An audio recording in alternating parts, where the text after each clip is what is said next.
This is Optimal Living Daily, episode 1803, Carry Less or Pockets Like Air, and Paring Down, both by Babauta of Mnmlist.com. And I'm your very own personal narrator, Justin Malik, reading to you from some amazing blogs and books to help you optimize your life, covering self-help, personal development, happiness, productivity, and more. And I have 2 posts for you today, so let's get right to them as we optimize your life. Carry Less or Pockets Like Air by Babauta of Mnmlist.com. How much do you carry around with you every day? Something we don't often think about, but each item we carry around is a little burden, and these little burdens add up. They contribute to our general fatigue. They're one more thing to worry about, and they can cause actual back problems if we carry too much. This is something I've greatly improved in my life, starting a couple of years ago when I decided to try to be as minimalist as possible. As Robert Daly said in an old post, Zen Pockets, quote, "In the spirit of GTD, getting things done, in which you try to empty your head of all the cruft and worry so you can concentrate creatively on the task at hand, let us look to our burdens to see if we can't undo a little of our daily Sisyphean wear. Mind like water? Meet pockets like air," end quote. Let's see how we can get to pockets like air. What people normally carry. What's in your pockets, bag, purse, briefcase? What do you load up with before you leave your home? Some examples of things people carry include wallet containing money, lots of cards, coffee stamp card, etc. Purse containing grooming items, makeup, tissues, address book, etc. Laptop with cords and accessories, briefcase with files and papers. Cell phone, PDA, iPhone, or other mobile device, backpack, books, keys, notebook, pens, paper organizer or hipster PDA, watch, toiletries, coffee mug, lunch, a kit of stuff like snacks, tissues, Band-Aids, etc., a bat belt. Okay, that last one might only apply to Batman, but the others are fairly common, give or take a few items. I too carried most of these items at one time. My minimalist pockets. These days, I've gotten it down to something fairly simple.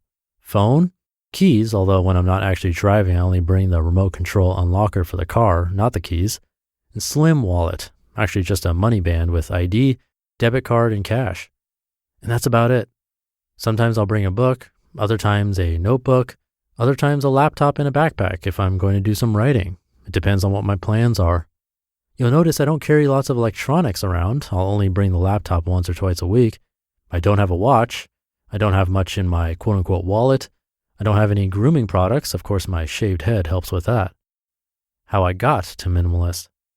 I didn't get to this point overnight. I got this way by reducing my needs and examining each item to see whether I really needed to carry it. Number 1, reducing needs.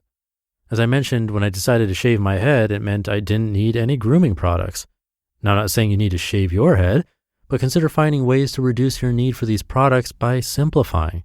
I also decided I don't need a watch because, number 1, I prefer not to worry about time so much, and number 2, if I do need to know the time, I can check my cell phone.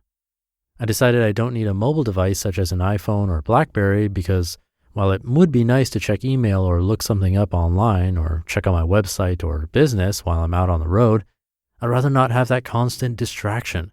I like being in the moment, especially when I'm with my wife or kids or a friend. I like not being interrupted. Think about your needs and whether they're really needs or if they can be eliminated or reduced. And number 2, put each item to the test. Consider each item you take with you and whether you really use them every day. If not, only take them on days when you will need them. If you carry a briefcase full of files you never open, why carry them back and forth? In fact, why not keep your files on your computer and just access them online from anywhere?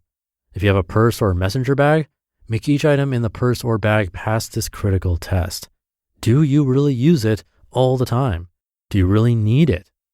If not, consider leaving them at home, or if you can't decide, put them in your glove compartment so you don't have to carry them around. I did this for a while just to feel safe, and I ended up not ever needing the items. Be light. It's nice to walk around without things weighing you down. You feel light and free. It's less of a burden. There's something peaceful about walking around without these distractions. You can focus on the wonderful world around you. You can talk to a friend or family member without interruptions. You can create without distractions.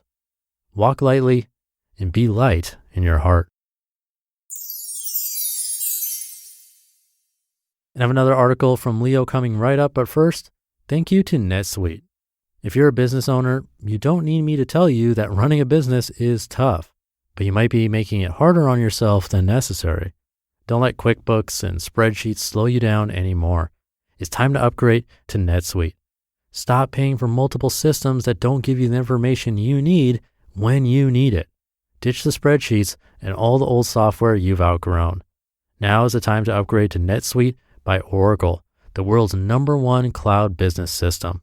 NetSuite gives you the visibility and control over your financials, HR, inventory, e-commerce, and more, everything you need, all in one place instantaneously. Whether you're doing $1 million or hundreds of millions in revenue, save time and money with NetSuite. Join the over 22,000 companies using NetSuite right now. Let NetSuite show you how they'll benefit your business with a free product tour at netsuite.com/old. Schedule your free product tour right now at netsuite.com/OLD, netsuite.com/old. Paring Down by Leo Babauta of Mnmlist.com. One of the things I love about minimalism is that it doesn't end. You don't get to a minimum of things and say, I'm done. It's a constant paring down. And that's a good thing. Why would you want to keep doing it instead of just completing the process? Because the process of paring down is really the process of asking yourself, what's important? We tend to forget what's important in the din and tumult of daily life. We need a mindfulness bell to bring us back to the essentials. And paring down is that bell for me. There are numerous examples of paring down. I whittle down my clothing collection, for example, on a regular basis. I'll look at a room and remove unnecessary objects. I'll clear out programs on my computer I don't use. On Zen Habits, I pare down the design regularly. A couple of years ago, the site was considered an example of clean design, but since then I've removed most elements. Recently, I removed numerous links in the sidebar and footer, and then removed photos. It was like breathing out a sigh of relief to be able to let go of photos. No one seemed to mind. I didn't get any comments. I love it when paring down is met with the approval of silence. As on Mnmlist, I'm removing almost everything but the article, which is the only thing that's important.